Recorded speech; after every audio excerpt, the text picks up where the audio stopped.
Welcome to S99 TV news. Hanamkonda జిల్లా కేంద్రంలోని bus depot ఎదుట మహిళా కండక్టర్ ఆవేదన.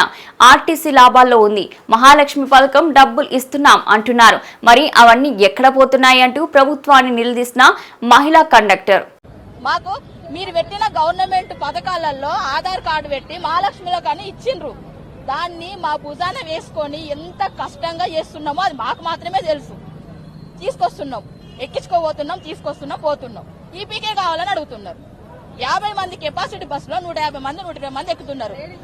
ఎవరు ఎక్కినా కూడా మళ్ళీ డిపోకి వచ్చేసరికి ఈపీకే ఏదమ్మా, కేఎంపీ లేదమ్మా, పైసలు లేవమ్మా. నాకు బస్సు కెపాసిటీ 50, 120 మంది 130 మంది ఎక్కుతున్నారు. నేను ఈపీకే ఎట్లా పట్టుకు రావాలి? లాభాలకు వచ్చింది ఆర్టీసీ అంటున్నారు. ఆధార్ కార్డు తోటి మీరు అమౌంట్ కడుతున్నా అంటున్నారు. సిసిఎస్ ఇచ్చినా అన్నారు, పిఎఫ్ ఇచ్చినా అన్నారు, నెలకు 300 కోట్లు ఇవి ఇచ్చినా అంటున్నారు. మరి ఏవి